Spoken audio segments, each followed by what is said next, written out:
Bendiciones, pueblo, con ustedes su sierva Nancy Elizabeth Pellegrina de Salvatore. He titulado la prédica Caída de Saulo Pablo. Esos eran los nombres que tenía realmente el apóstol Pablo, los dos nombres.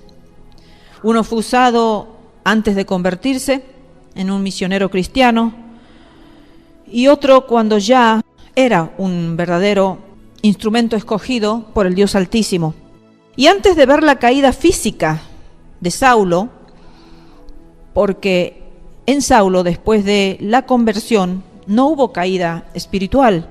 Pero vamos a ver si la caída física de Saulo, y antes de verla voy a exponer mis caídas físicas, algunas, porque la verdad que en el transcurso de mi vida, mientras estaba pensando en este mensaje que Dios me lo dio cruzando una calle, estaba pensando en las caídas mías desde pequeña, y no fueron pocas, fueron muchas.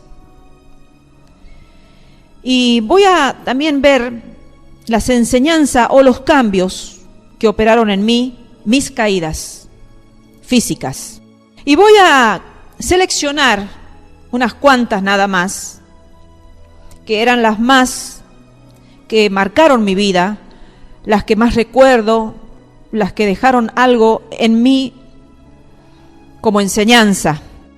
Y cuando era niña, en la pileta de natación que mi abuelo había hecho en el terreno intermedio entre mi casa y la casa de mi abuelo, que hoy es la iglesia, casi 2 metros la parte honda, ya que tenía dos partes, una que no era tan profunda y la otra que era ya así, con mayor profundidad, llegaba casi a los 2 metros, y una mesa haciendo de trampolín. Yo quise hacer lo mismo que mis hermanos varones hacían y me di la cabeza en el piso de la pileta. Yo decía, bueno, si mis hermanos lo pueden hacer, yo también. Yo era la más pequeña. Mis 2 hermanos eran varones y mayores. Pero eso que a veces los más pequeños aprenden las historias o las travesuras de los más grandes, o las quieren realizar porque dicen, si ellos lo hacen, yo también, yo lo hice. Y recibí como consecuencia un terrible golpe de cabeza y salí realmente viendo estrellitas, como dicen algunos, o como en los cuentos o en las historietas, a veces cuando se golpean la cabeza y dibujan estrellitas, yo salí, conocí las estrellitas esas. Y salí bastante asustada, pero como era muy pequeña, no hice mucha alusión a eso ante mis padres, porque existía un cierto temor de que eso era una travesura y que no se la debía hacer. Por lo tanto, me guardé la historia, pero no volví a subir más a la mesa que mis hermanos ponían para experimentar un poquito más de satisfacción o de adrenalina, o no sé cómo le llamarían los chicos, de aventura. No lo volví a hacer nunca más. Lo hice una vez y fue suficiente la lección. Luego es otra experiencia que tuve en las olas de Mar del Plata. En esas épocas, las olas eran muy, muy altas. Le digo que en esas épocas porque cuando pasaron los años y fui a las mismas zonas, esas marítimas, no pude contemplar esos murallones de agua. O quizás yo porque era pequeña los veía demasiado altos, pero sí sé que cuando volábamos nos dejábamos llevar por las olas, que nos encantaba hacer eso, se nos veía pequeñito allí arriba. Y como siempre yo quise hacer lo mismo que hacían mis hermanos, y también eran 2 aventuras: o dejarnos llevar por las olas hacia arriba y luego caer con el ritmo de la ola, o bien largarnos de cabeza por debajo de las olas y las olas pasaban por arriba nuestra y nosotros saludábamos así a nuestros padres que estaban sentados tomando mate allí en la playa. Y era algo lindo porque habíamos hecho una hazaña, habíamos hecho algo riesgoso y aventurado, habíamos volado por los aires y nos sentíamos felices. Y como mis hermanos lo hacían, yo también lo tenía que hacer. Entonces lo hice varias veces, pero en una ocasión las olas no me dejaron salir. Y entonces yo caí de la ola y cuando quise salir en medio de un remolino que estaba yo, porque era una ola muy impetuosa, vino por detrás otra ola, razón por la que no me dejaba salir a superficie y pasé varios, podríamos decir así, segundos o llegado 1 minuto quizás, y yo dentro del agua recuerdo que decía, me muero. Y lo peor del caso fue que cuando por fin la ola apenas me dejó salir, me empezó a chupar hacia adentro. Los que conocen el mar sabrán que cuando hace la retirada la ola, se va con gran fuerza hacia adentro del mar Y si uno ha estado en ese proceso, es muy difícil salir después de haber estado yo luchando debajo de las aguas. Por la misericordia de Dios, Dios tenía un propósito con mi vida, por eso estoy con vida. Pero la verdad les cuento, hermano, que si yo me hubiera ahogado en esas aguas, nadie se hubiera enterado. Quizás se hubieran enterado cuando me extrañaban o cuando mi cuerpo, no sé si hubiera salido flotando o qué, porque las olas me chupaban hacia adentro. Y aunque sabía nadar, porque desde chiquita me crié en piletas de natación, pero en esos momentos no vale para nada el saber nadar, porque las fuerzas se agotan, se terminan. Y yo era niña, era pequeña, y no se puede luchar con un monstruo de la naturaleza. Entonces me hubiera ahogado y quizás no se hubieran enterado por largo tiempo hasta que me hubieran extrañado o mi cuerpo se lo hubiera visto por allá adentro del mar, no sé, hermanos. Pero la cuestión es que eso me dejó una enseñanza. Salí ese día y me acuerdo, muy calladita, me fui a sentar a la par de mis padres que estaban tomando mate. Nadie me preguntó porque nadie se había dado cuenta de esa situación. Y yo me quedé pensando, no sé cómo estoy viva.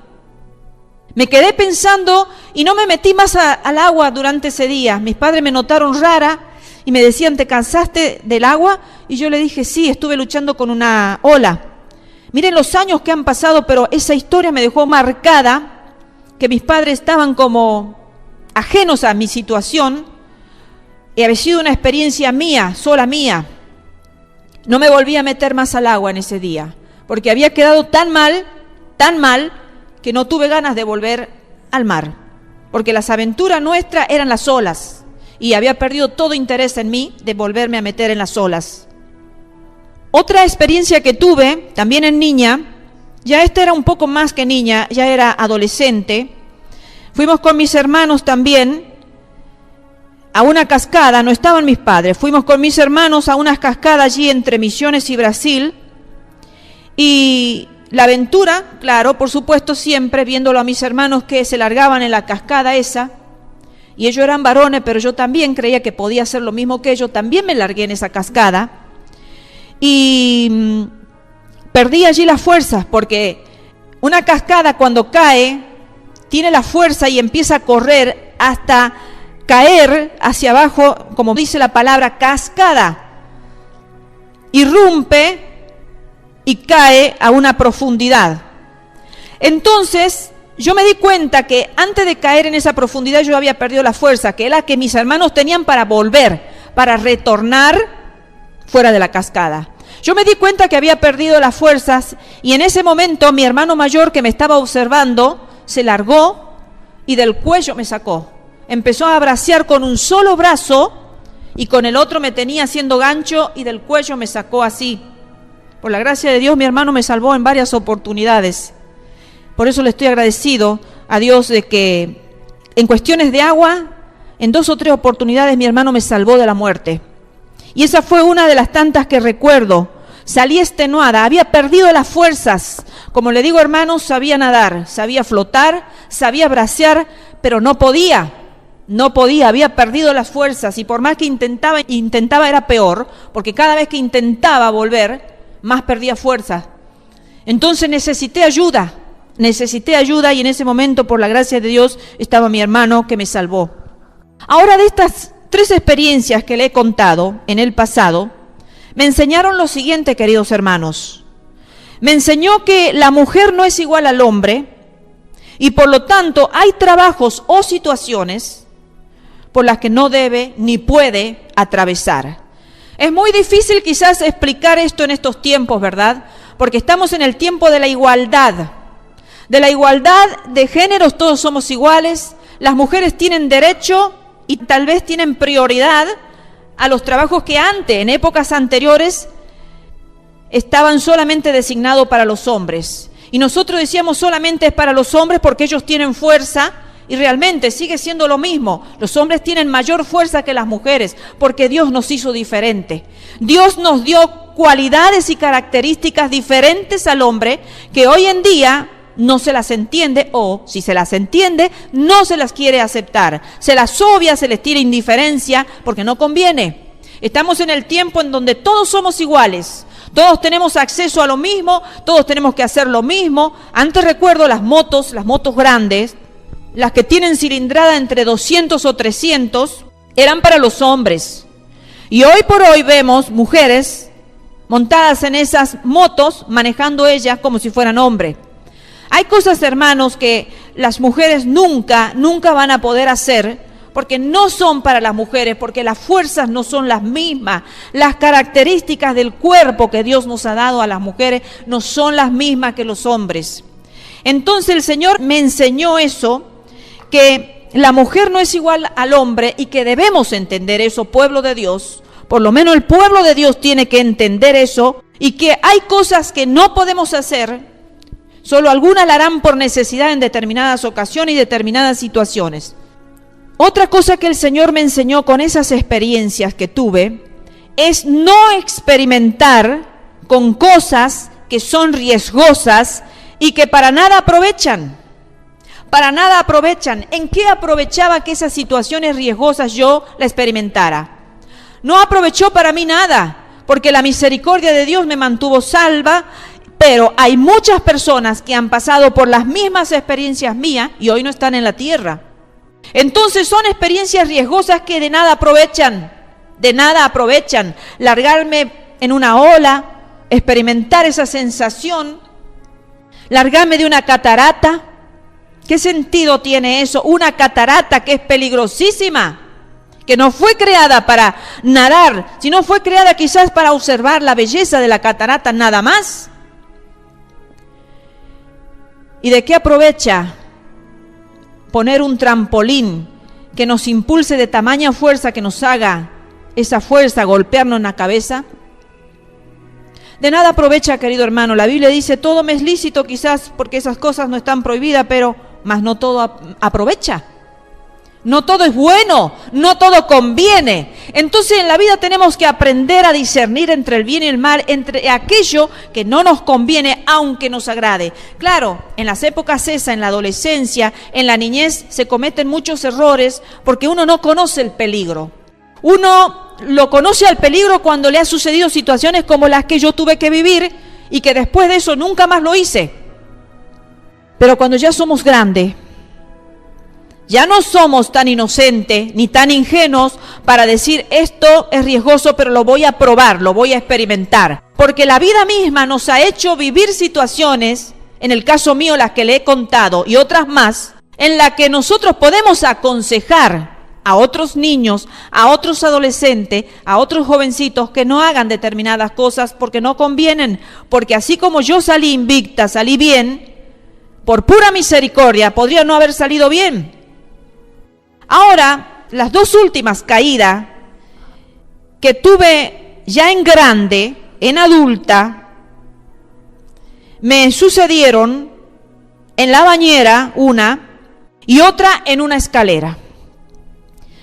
Me enseñó a mí, estas dos caídas que tuve, físicas, en donde me lastimé, me golpeé, me fracturé, me enseñó a caminar con cuidado, a no bajar corriendo las escaleras como lo hacía antes, cuando era más joven, a mirar por dónde camino y dónde piso, y no correr fuerte por más apurada que esté. Cruzar la calle con cuidado y andar menos acelerada. Y pensar que cuando menos lo imaginamos, podemos necesitar ayuda. Nunca nos hemos puesto a pensar que en la vida vamos a necesitar ayuda. Yo necesité ayuda en todas las caídas, de pequeña, de adolescente y de grande. En la última caída que tuve, en las dos, mis hijos tuvieron que socorrerme. Nosotros nunca pensamos que eso va a suceder. Y a veces pensamos, bueno, si me caigo, me levanto. Pero nunca nos hemos puesto a pensar que quizás te caes y no te puedes levantar. Y vas a necesitar de tu prójimo, vas a necesitar que alguien ponga su mano sobre ti y te ayude en momentos, en situaciones de dolor, de golpe, de accidente. O sea que las caídas, hermanos, me cambiaron la vida y me enseñaron a vivir de otra forma. O sea que provocaron un cambio radical en mi vida. Cuando digo radical es porque es algo que nunca más lo volvería a hacer. Es algo que si antes lo hice, ahora no lo hago. Si antes yo transitaba por la vida de una forma, hoy por hoy transito de otra muy diferente. ahora vamos a irnos a Saulo de Tarso, porque ya que el Señor me habló primero, lo hizo con mi caída. Cuando iba cruzando la calle, el Señor me iba hablando de mis caídas y no me hablaba nada de Saulo de Tarso. Me hablaba de mis caídas, pero luego, cuando empecé a preparar la prédica, el Señor empezó a hablarme de Saulo de Tarso. Yo, en mi interior decía, voy a hablar de determinado personaje, pero el Señor me dijo, vas a hablar de Saulo de Tarso. Entonces fui obediente y empecé a analizarlo a Saulo de Tarso en su caída física que él tuvo. Y para eso vamos a leer Hechos capítulo 9, donde la Biblia empieza a relatar la vida de este hombre, de este poderoso hombre, no cualquiera, sino vamos a ver quién era Saulo de Tarso. Vamos a comenzar leyendo del capítulo 9, el versículo 1 al 9. Dice así: Saulo, respirando aún amenazas y muerte contra los discípulos del Señor, vino al sumo sacerdote y le pidió cartas para las sinagogas de Damasco, a fin de que si hallase algunos hombres o mujeres de este camino, los trajese presos a Jerusalén. Mas yendo por el camino, aconteció que al llegar cerca de Damasco, repentinamente le rodeó un resplandor de luz del cielo, y cayendo en tierra, oyó una voz que le decía: Saulo, Saulo, ¿por qué me persigues? Él dijo: ¿quién eres, Señor? Y le dijo: yo soy Jesús, a quien tú persigues. Dura cosa te es dar coces contra el aguijón. Él, temblando y temeroso, dijo: Señor, ¿qué quieres que yo haga? Y el Señor le dijo: levántate y entra en la ciudad y se te dirá lo que debes hacer. Y los hombres que iban con Saulo se pararon atónitos, oyendo a la verdad la voz, mas sin ver a nadie. Entonces Saulo se levantó de tierra y abriendo los ojos no veía a nadie. Así que llevándole por la mano le metieron en Damasco, donde estuvo 3 días sin ver y no comió ni bebió.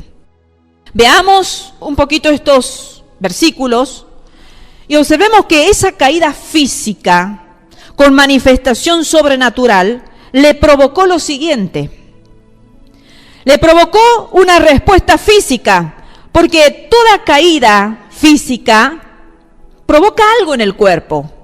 Y lo que provocó en Pablo fue temblor, como aquí dice su palabra, le provocó ceguera, le provocó temor, necesitó ayuda, tuvo que ayunar, oró y vio una visión. Esto está en el versículo 10 al 12, dice así: y había entonces en Damasco un discípulo llamado Ananías, a quien el Señor dijo en visión: Ananías, y él respondió: heme aquí, Señor.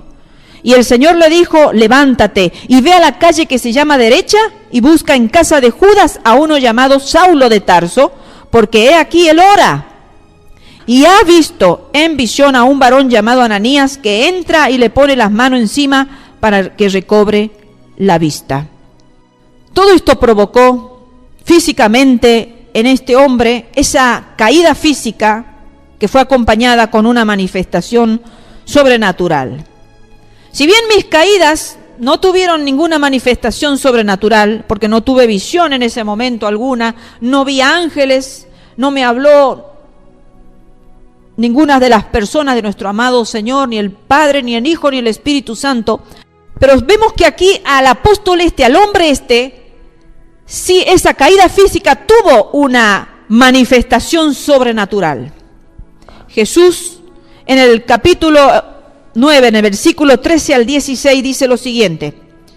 Su palabra en el versículo 13 al 16 dice lo siguiente: entonces Ananías respondió: Señor, he oído de muchos acerca de este hombre, cuántos males ha hecho a tus santos en Jerusalén, y aún aquí tiene autoridad de los principales sacerdotes para prender a todos los que invocan tu nombre. Entonces el Señor le dijo: ve, porque instrumento escogido me es este, para llevar mi nombre en presencia de los gentiles y de reyes y de los hijos de Israel. Porque yo le mostraré cuánto le es necesario padecer por mi nombre. Aquí vemos cómo Jesús le muestra el propósito de su vida en la tierra, que ya no iba a ser un perseguidor, ya no iba a seguir siendo un perseguidor, sino que iba a ser un instrumento escogido para llevar su nombre a los gentiles, a los reyes y a los hijos de Israel. ¡Qué tremendo! Quizás este hombre habría pensado que toda su vida iba a ser perseguidor. Quizás por su mente pasó: yo voy a seguir siendo fariseo y voy a seguir ejerciendo la autoridad que me ha sido dada, que me la he ganado por mis estudios, por mi esfuerzo, por la tradición que vengo, por la herencia que tengo, por la sangre que tengo, por los privilegios que me acompañan y tantas cosas que pueden pasar por la mente de una persona que viene con todo este bagaje. Pero sin embargo el Señor, cuando se le presenta a él en esa caída, es como que le cambia su forma de pensar. Allí seguramente este hombre tuvo golpes físicos, no solamente los mencionados aquí, pero también lo más importante es que el Señor le dice que tendría que padecer en el versículo 16. Dice: porque yo le mostraré cuánto le es necesario padecer por mi nombre. Padecer por mi nombre. Y hay muchos que empiezan los ministerios o el cambio de vida, como en el caso de Saulo, que hubo un cambio de vida, hubo un diferente empezar a caminar nuevo a partir de esa experiencia que él tuvo, pero empezó de una manera donde el Señor le está diciendo: y vas a padecer, y le dice: le mostraré cuánto le es necesario padecer por mi nombre. Hay muchos que empiezan con grandezas, hermanos. Quizás se le profetizan multiplicación, bendición, prosperidad, extensión de territorio, te extenderás para derecha, para izquierda, para adelante, para atrás, todas las direcciones. Y cuántas más bendiciones y profecías que han llegado a la vida de muchos, incluso a la vida mía. Y quizás no por boca de profeta, sino por la boca de la profeta mayor. Y yo las he guardado en mi corazón y las sigo esperando. Pero sin embargo, lo que a mí me llamaba la atención es que cuando el Señor se le presenta aquí a este hombre, y cuando le dice al profeta Ananías: ve y dile que va a ser instrumento en mis manos para los gentiles, para los reyes, para los hijos de Israel, te voy a llevar allí para llevar mi nombre, pero también le dice: le vas a mostrar cuánto le es necesario padecer por mi nombre. Y yo me imagino, hermanos, ¿qué pensaríamos nosotros si viene un profeta y nos dice: vas a comenzar ahora un ministerio o vas a comenzar esto en tu vida, pero te aclaro y te aviso que ese camino te va a hacer padecer? ¿Qué sería de nuestras vidas? ¿Qué actitudes tomaríamos? ¿Qué sería lo primero que pensaríamos nosotros? Ah, no, Señor, te agradezco, pero no estoy dispuesto a pagar ese precio. No, Señor, yo no estoy dispuesto a hacer eso. No sé, Señor, no estoy capacitado para sufrir, para padecer, Señor.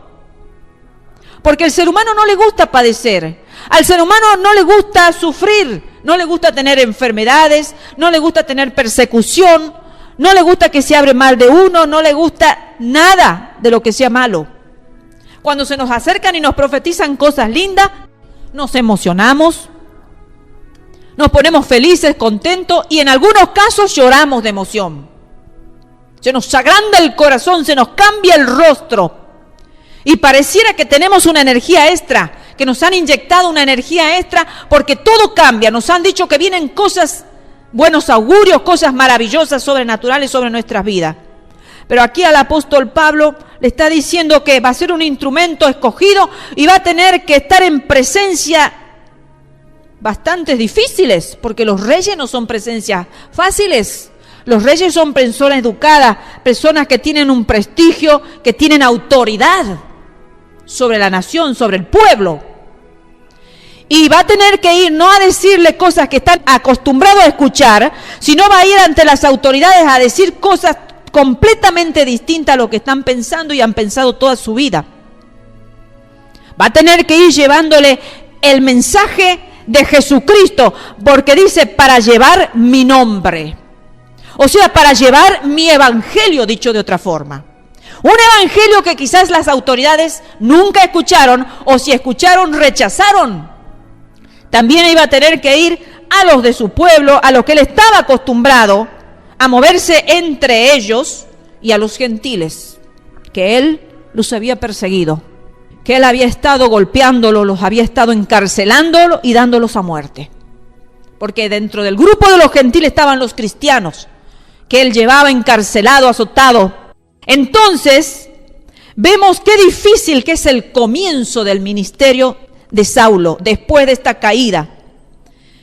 El versículo 17 y 18 dice, fue entonces Ananías y entró en la casa, y poniendo sobre él las manos, dijo, hermano Saulo, el Señor Jesús, que se te apareció en el camino por donde venías, me ha enviado para que recibas la vista y seas lleno del Espíritu Santo.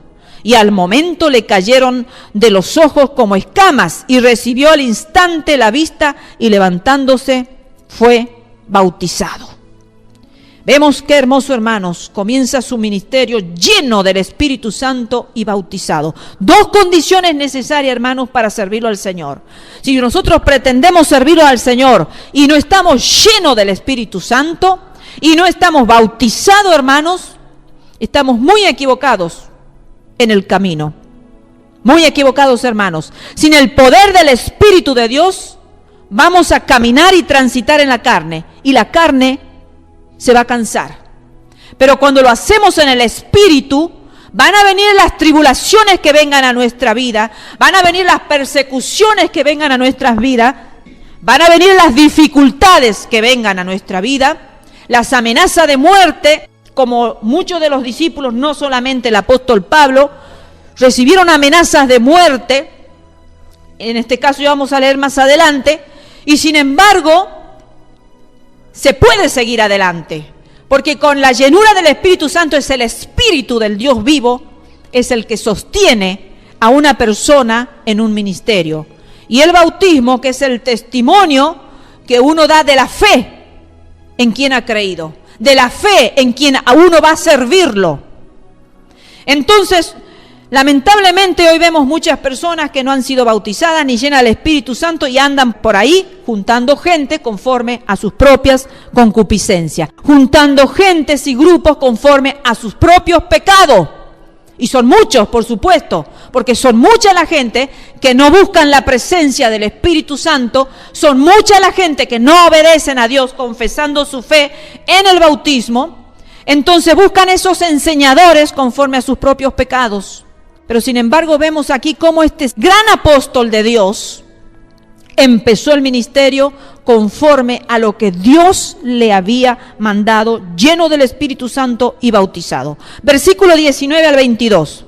Y habiendo tomado alimento, recobró fuerzas, porque había estado en ayuno por 3 días, hermanos. O sea que también comenzó su ministerio previamente con un ayuno de 3 días en seco. Habiendo tomado alimentos, recobró fuerzas, y estuvo Saulo por algunos días con los discípulos que estaban en Damasco. Enseguida predicaba a Cristo en las sinagogas, diciendo que este era el Hijo de Dios. Y todos los que le oían estaban atónitos y decían, ¿no es este el que asolaba en Jerusalén a los que invocaban este nombre? Y eso vino acá, para llevarlos presos ante los principales sacerdotes. Pero Saulo mucho más se esforzaba y confundía a los judíos que moraban en Damasco, demostrando que Jesús era el Cristo. Predica inmediatamente en la sinagoga a los judíos. Es que la fuerza del Espíritu Santo, hermanos, y cuando el llamado es de parte de Dios, vamos a tener la fuerza para hacerlo. Vamos a tener el poder y el denuedo para hacerlo. Se estaba enfrentando a aquellos que lo habían aplaudido, a aquellos que lo habían escuchado, y ahora venía con otro mensaje totalmente distinto. Ahora se encontraba entre gente que decían, ¿y quién es este? Y él tenía, dice, que esforzarse mucho más para demostrarle que Jesús era el Cristo, lo que él antes había negado. Entonces, en la sinagoga está allí predicando a los judíos que Jesús era el Cristo, el Mesías, el Hijo de Dios. Pero sin embargo, él antes había estado en esas sinagogas, pero como un fariseo. Como un fariseo, queridos hermanos. ¿Cuántas veces hay personas que vienen como fariseos a la iglesia, con un corazón endurecido, con un corazón que no quieren recibir a Jesucristo en su corazón? Y el Señor tiene un encuentro con ellos, el Señor los transforma, el Señor les cambia la vida, pero uno ve frutos de arrepentimiento. Uno ve frutos como en el caso de Pablo, dice que los confundía a los judíos, que decían, pero ¿este hombre qué hace? Si antes venía y nos hablaba en contra de ese que ahora está defendiéndolo. El verdadero cristiano cuando se convierte muestra un fruto que puede llegar a confundir a la gente, porque muchos van a decir, pero ese no era aquel que era un atorrante, que se andaba portando mal, que todos los meses cambiaba de novia, que era un infiel con su esposa, que no le gustaba trabajar, que le gustaba derrochar el dinero en bebidas, o en amigos, o en diversiones, en bailanta, en pasar el tiempo, y ahora está distinto. Es que el verdadero convertido tiene que confundir a la gente, hermanos. Porque si una persona dice que se ha cambiado, que se ha convertido, tiene que confundir a la gente. Porque la gente empieza a ver otra cosa. Y van a empezar a murmurar, pero van a empezar a murmurar por el cambio bueno que Dios ha hecho en nuestras vidas. Yo no acepto las personas que vienen, pasan a un altar, dicen que hacen y aceptan a Jesucristo en su corazón, se arrepienten de sus pecados, se reconcilian con Dios algunos, después vuelven y en la semana siguen siendo lo mismo. Y uno los va a visitar y de pronto los encuentra con los mismos vecinos de antes, los mismos amigos de antes, reunidos allí, quizás tomando vino, fumando, riéndose y compartiendo los mismos chistes que antes. El que se convierte tiene que ser un cambio radical, hermanos. Que cuando nos vean pasar digan, ¿qué le pasa a este? Hasta la forma de vestir ha cambiado. Hasta la forma de caminar. Esta mujer antes se bamboleaba de una forma y ahora hasta cambiado, camina de otra manera. Porque sí, hermanos, cuando el Señor nos cambia todo. Hay mujeres que cuando no tienen a Cristo en su corazón se bambolean como serpientes por la calle. ¿Vieron las serpientes que van así como haciendo curvas? Y cuando se convierte se enderezan. El camino recto, hermanos, porque el camino recto se ha instalado en la mente, en el corazón, en el espíritu de esa persona. Entonces sí vamos a provocar confusión, como la provocó Saulo.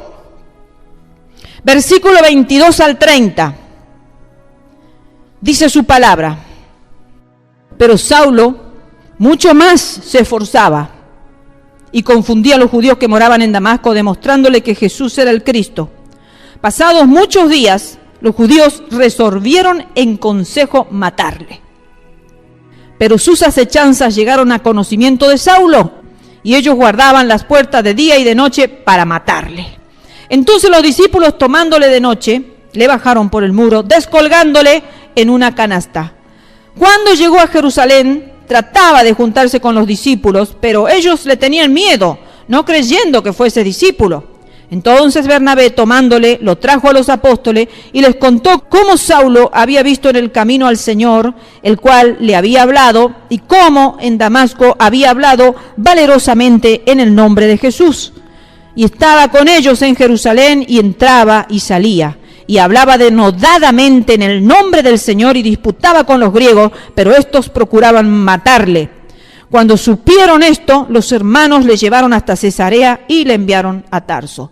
Fíjense, hermanos, de pronto de andar tranquilo por las calles y recibiendo quizás homenaje, saludos y respeto de la gente, empieza a andar con miedo porque empieza la persecución y lo querían matar. Pero hay veces que las personas se convierten a Cristo y no quieren pagar el precio, no quieren perder ni un amigo de los que tenían antes, ni uno. Porque a veces han llegado personas acá y dicen, pero hermanas, ahora fulanita ya no me saluda, La que antes era mi amiga, me acuerdo, hubo una persona, una joven, que me dice, ahora la que era antes mi mejor amiga, ya ni por teléfono me habla, no quiere hablar conmigo cuando me encuentra por allí en la calle. Y yo le dije, pero está bien porque vos ya no vas a salir a las bailantas con ella, ya no van a traicionar a los maridos, ya no van a descuidar a los hijos, dejándolos por ahí repartidos para irse a las bailantas, pero por lógica ya no tiene nada que ver contigo. Vos tienes ahora una vida diferente. Entonces, ¿para qué te va a hablar? ¿Qué va a hablar contigo si ya hasta el lenguaje te ha cambiado a vos? Entonces, queridos hermanos, cuando nosotros nos convertimos a Cristo, va a venir una persecución feroz contra nuestra vida. Nos van a empezar a odiar aquellos que nos amaban. Nos van a empezar a odiar. Aquellos que un día nos extendieron el brazo, que nos abrazaron, que nos reímos juntos, de pronto nos van a hacer malas caras, van a esquivar, van a cambiar de calle para no pasar por la misma donde pasas tú. Y van a empezar a hablar mal de tu vida, seguramente, cuando quizás daban su vida por ti y te defendían y escondían secretos de tu vida. Quizás ahora lo van a querer revelar todo para ensuciar tu vida, para que te deje tu marido, para que nadie te quiera, para que tu vida se derrumbe. Entonces, queridos hermanos, convertirse a Cristo es pagar un precio muy caro, hermanos. Y hay personas que Dios las tiene que hacer caer, hermanos. Los golpes a veces son buenos en la vida. Saulo de Tarso tuvo que ser caído al polvo de la tierra, tuvo que ser golpeado, tuvo que tener un golpe bastante tremendo. Dice que aquí lo vuelven a Tarso, porque los griegos en Jerusalén, dice, querían matarlo. Ahí empiezan la persecución, los padecimientos que ya el Señor le había dicho a Ananías, ve y dile que vas a padecer mucho. Y el rango que ocupaba Saulo no era para andar de pie. Cuando Saulo iba camino a Damasco y tiene el encuentro con Jesucristo, seguramente él andaba a caballo porque era un fariseo. Y ocupar un rango como el que tenía Saulo de Tarso no era para andar de pie, cansado y demorarse tanto. Seguramente se trasladaba en un caballo. Entonces el golpe que se debe haber dado Saulo no debe haber sido muy leve, debe haber sido un golpe bastante fuerte, que aunque se le atribuye más a la ceguera y a la visión que tuvo, pero también se debe haber golpeado bastante el cuerpo. Y ya vamos a hablar un poquito más adelante. Él era fariseo, o sea, él era cumplidor de los 613 mandamientos de la Torá. Y no cualquiera podía cumplir eso que Saulo lo había cumplido. Entonces tenía un rango importante. Y ese celo que tenía él por la ley lo llevó a perseguir y a matar a los judíos que seguían las enseñanzas del rabino Jesús de Nazaret, que fue crucificado y resucitado de entre los muertos al tercer día. Pero un día, miren hermano lo que es, pero un día ese rabino, Jesucristo de Nazaret, le provocó una caída a Saulo, derribándolo al suelo. A veces nosotros nos enojamos cuando nos caemos físicamente, cuando tenemos golpe, cuando tenemos accidentes. Puede ser, hermano, que los accidentes vengan por muchas causas y razones, pero detrás de todas esas causas y razones está uno que se llama Jesucristo de Nazaret. Y las permite esas causas, las permite esas caídas en nuestra vida para nuestro propio bien. Algunos se enojan y dicen, ¿cómo puede ser posible que Dios me haya permitido esto? ¿Cómo puede ser posible que yo haya tenido que atravesar por esta situación? En el caso mío, de las últimas caídas, en 2 meses, la última caída ya estuve recuperada por la gracia de Dios. Pero hay algunos que quedan en silla de rueda, quedan con muleta por mucho tiempo, se los tiene que someter a operaciones y operaciones y operaciones, y Dios sabe por qué. Los procesos tienen que ser tan extensos, tan largos, tan comprometidos, tan dolorosos, tan sufridos, porque detrás de toda situación que ocurre en nuestras vidas, de todos los golpes que nuestra carne, nuestro cuerpo sufre y duele de distinta forma, está uno que se llama Jesucristo de Nazaret. Y un día, ese rabino Jesucristo de Nazaret le provocó una caída a Saulo, derribándolo al suelo, hermanos. Y con esa caída, hermanos, se transformó de Saulo, el fariseo perseguidor, en Pablo, el gran misionero de la historia, hermanos. Hay que tener cuidado cuando se habla de este poderoso hombre, porque él se transformó en el misionero de la historia cristiana.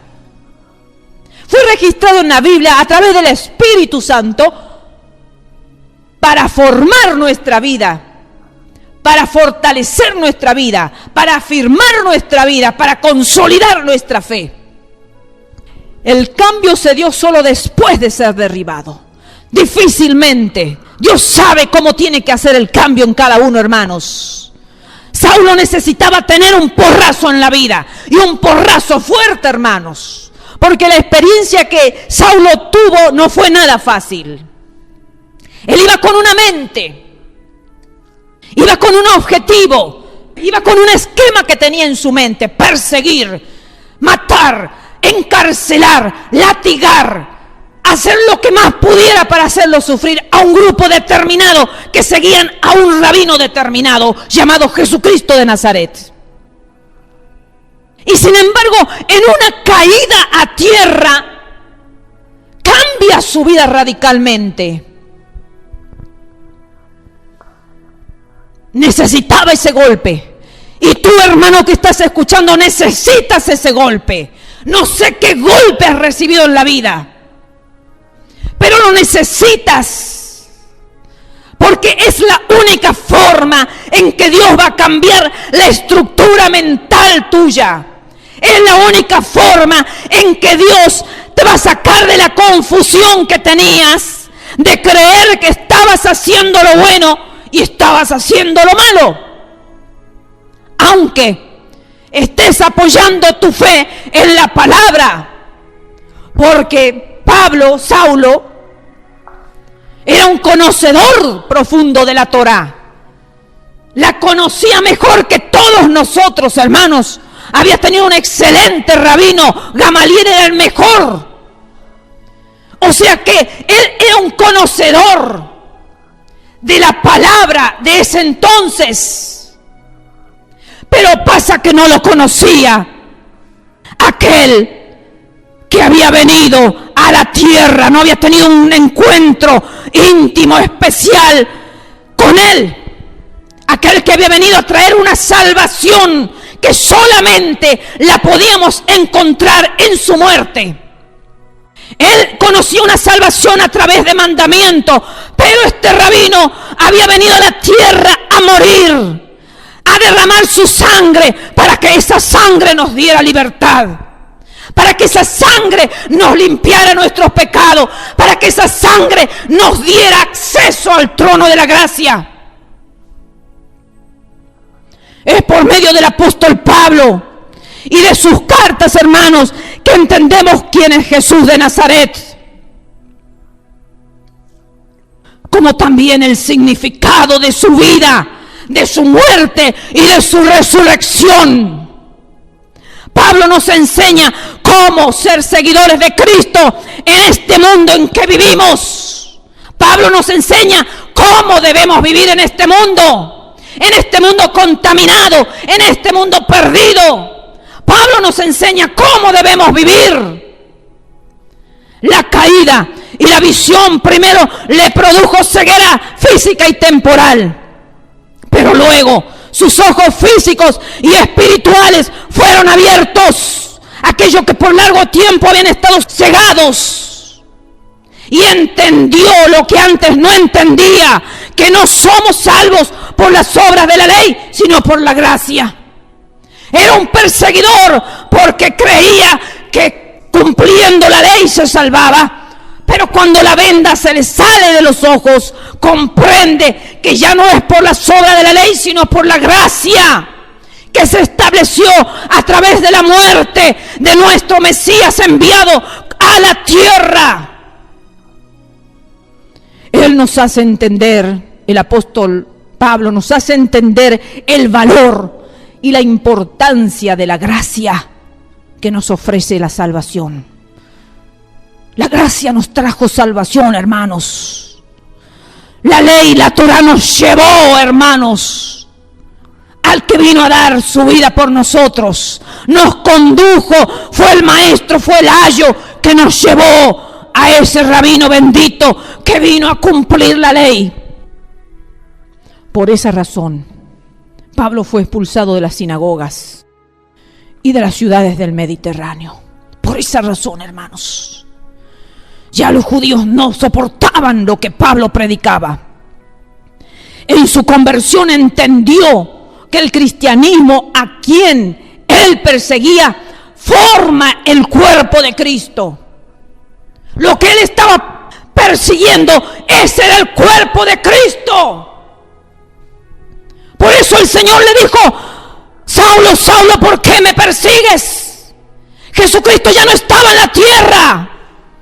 Ya había muerto, había resucitado y había ascendido a los cielos. Él estaba persiguiendo a los cristianos.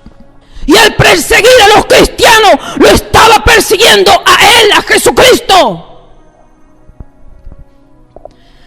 Tuvo que estar derribado en la tierra, tuvo que estar en el piso para escuchar la voz de Jesús que le decía: Saulo, Saulo, ¿por qué me persigues? No sé en qué situación te tendrá el Señor o te tendrá que llevar para que reconozca que lo estás persiguiendo, que tú dices amarlo, que tú dices servirlo, que tú dices creer en la salvación que Él vino a ofrecer gratuitamente, pero lo estás persiguiendo con tus hechos, con tus actos, con tus obras. Pablo se convirtió en el apóstol de los gentiles, de quien él perseguía. Se convirtió en el apóstol.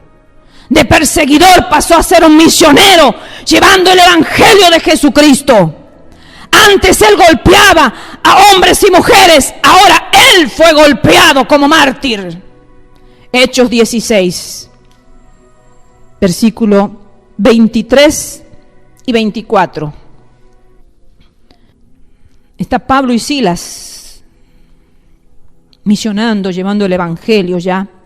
Dice: y después de haberles azotado mucho, o sea, a Pablo y a Silas, los echaron en la cárcel. O sea, después de haberlo azotado mucho,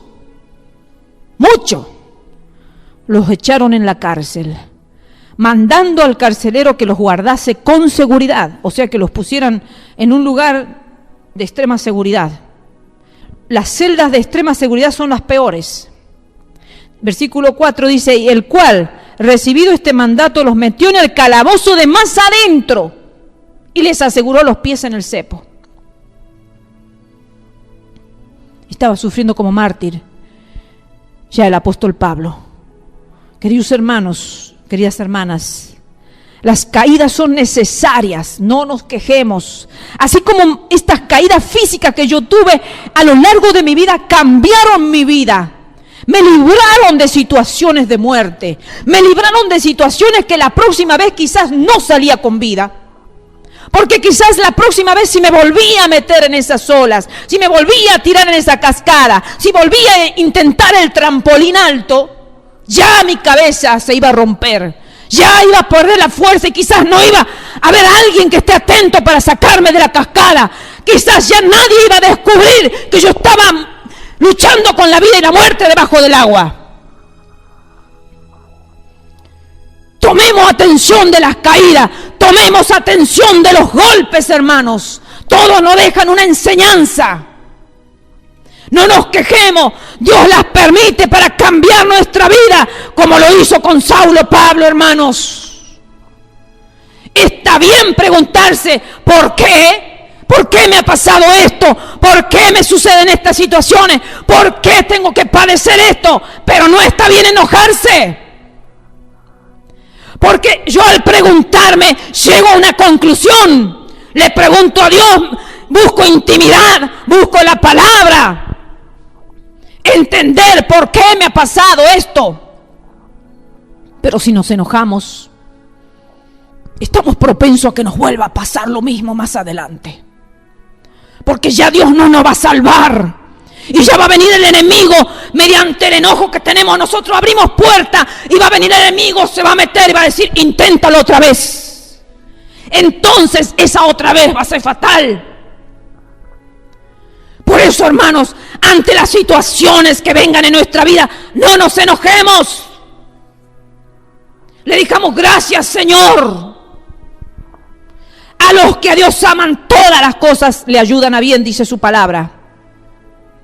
Pregúntate si realmente lo amas al Señor.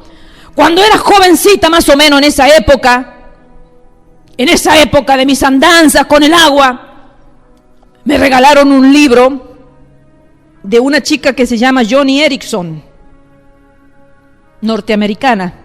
Y ahí cuenta ella su historia, cómo salió con un grupo de amigos a pasar una tarde hermosa, como las tantas que ella disfrutaba. Y se largó también en un río, de cabeza, lo mismo que yo hice en mi pileta, lo hizo ella en un río. Pero ella no salió invicta como yo salí viendo estrellitas. Se le quebró parte de su columna y quedó parapléjica el resto de su vida. Todavía vive, ya es una mujer adulta grande, pero para la gloria de Dios, ella va por todo el mundo contando su testimonio y predicando de Dios. Solo mueve su cabeza, nada más. Pero sin embargo se escribió un libro, y no sé si se habrá escrito más libros, yo tengo el primero, de su vida. 17 años tenía cuando le ocurrió eso. En la flor de la juventud, quizás la misma edad mía, cuando me tiraba en el trampolín, cuando me tiré en la cascada. Pero a ella le tocó otra historia. A ella le tocó la historia de quedarse en una silla de rueda el resto de su vida. Pero a través de esa silla de rueda, ella lo conoció a Jesucristo de verdad. Ella tuvo un encuentro y hoy es una misionera, hoy es una sierva del Dios Altísimo. Si ella quedaba sana, quizás iba a seguir en su vida un poco loca que tenía. Porque ahí en el libro, cuando empieza a contar sus primeras aventuras, se puede visualizar que era una joven alegre que le gustaba la diversión. Le gustaban los amigos, le gustaban los novios, le gustaban esas historias que la juventud en esa edad, hoy en día está toda en eso, ¿verdad? Cosas de esa edad. Pero Dios les cambió radicalmente la vida. No sé qué hubiera sido su destino si a ella no le pasaba nada. ¿Cómo estaría hoy por hoy? Porque es una chica muy bonita, muy bonita. ¿Qué sería de su vida? Pero hoy es una sierva de Dios en silla de ruedas. Saulo de Tarso no quedó en silla de ruedas, no quedó parapléjico, no quedó rengo, no quedó... Dicen que le quedó alguna secuela y se cree que fue la vista por la visión esa tan fuerte que tuvo. Y que quizás ese era el aguijón que él tenía. Quizás le quedó su carne así porque así como fue un mártir y pasó por situaciones terribles, también pudo sus ojos ver cosas sobrenaturales que nunca las pudo revelar en su totalidad, porque vio allá cosas inescrutables en los cielos que no las pudo transmitir, no las pudo revelar algunas en su totalidad. Entonces, queridos hermanos, dejémonos moldear por el alfarero. Dejemos de quejarnos por las situaciones. En mi caso fueron caídas dolorosas.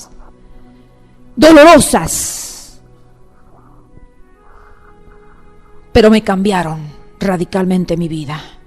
Porque hoy transito por la vida de otra manera, camino de otra manera, soy más cuidadosa, soy más atenta. No ando tan distraída, tan apurada, tan acelerada. A veces Dios nos quiere aquietar el espíritu, porque un espíritu muy acelerado a veces no puede escuchar la voz de Dios, y Dios quiere que escuchemos su voz. Y para eso tiene que calmarnos. Porque allí, acuérdense, cuando Elías estaba metido en la cueva, no fue en el viento fuerte, no fue que escuchó la voz de Dios, sino en el silbo apacible fue cuando escuchó la voz de Dios. Entonces aprendamos que las caídas, así como lo cambiaron a ese perseguidor empedernido, digo yo, a ese perseguidor fariseo que no perdonaba la vida ni de hombres, ni de mujeres, ni de niños, se cambió a un hombre amador del Dios Altísimo, con celo por la causa de Jesucristo. Fue un misionero como no lo hubo. Recorrió todo Asia, predicando el Evangelio y fundando las primeras iglesias y estableciendo la doctrina de Cristo. La doctrina que hoy sustenta nuestras vidas, las doctrinas que nos ayuda a vivir una vida ordenada. El que nos enseñó cómo vivir en medio de un mundo lleno de pecado. El que nos enseñó realmente quién es Jesucristo de Nazaret. El que nos enseñó realmente a qué vino Jesucristo a la tierra. Entonces, queridos hermanos, no nos burlemos del apóstol Pablo, porque he escuchado a muchos que hablan como si fuera un hombre cualquiera, que tuvo sus equivocaciones, que se equivocó, que escribió esto y aquello. Cuidado, hermanos. Fue el gran apóstol de Jesucristo. El gran apóstol de Jesucristo. Tuvo un encuentro con Jesucristo. Y Jesucristo le encomendó la tarea como instrumento escogido. Que Dios los bendiga y que aprendamos, hermanos, que todo obra para bien a los que a Dios aman. Si estamos amando a Dios, todas las situaciones que vengan a nuestra vida van a obrar para bien. Y quizás en el momento no la entendamos. Y quizás nos duele lo que el Señor nos está mostrando a nuestros ojos. A Saulo le dijo, a través del profeta Ananías, ve y dile, ¿cuánto va a padecer por mi nombre? Quizás vamos a tener que padecer, hermanos, por el nombre de Jesucristo. A unos de una forma, a otros de otra forma, pero que cuando ya seamos instrumentos realmente útiles en las manos de Dios, podamos hacer la encomienda que Dios nos ha dado acá en la tierra. A cada uno nos ha dado una encomienda diferente. Entonces no estemos mirando a nadie, porque las historias de cada uno son diferentes. Yo no me quedé en silla de ruedas, sigo de pie, hermanos. Johnny Erickson se quedó en silla de ruedas por el resto de sus días. El apóstol Pablo quedó con un aguijón, quizás en su vista. Y así, queridos hermanos, cada uno tiene una situación, una historia particular, porque Dios nos va a usar a todos de formas diferentes. Uno para una cosa, otro para otro. Uno lo va a posicionar en un lugar de trabajo, a otro en otro lugar. A uno le va a dar un ministerio en una iglesia, a otro le va a dar otro. Otro no va a tener ministerio en una iglesia, pero va a ser una mujer de intercesión que va a mantener su familia orando. Y va a mantener quizás la iglesia orando y nadie va a saber. Pero la iglesia se mantiene por esa persona que ora. Cada uno, hermanos, nos gocemos por las cosas que nos han venido y que han cambiado nuestra forma de pensar, que nos han elevado a niveles espirituales mayores, hermanos. Saulo de Tarso habrá creído que era la persona más perfecta sobre la faz de la tierra, pero cuando tuvo ese encuentro con Jesucristo se dio cuenta que era el hombre más malo de la faz de la tierra. Entonces, hermanos, nos humillemos en la presencia de Dios, reconozcamos que somos viles, que necesitamos que el Señor trate nuestras vidas. Necesitamos tener un encuentro, hermanos, que aunque nos duele lo que estemos viviendo, necesitamos eso, hermanos.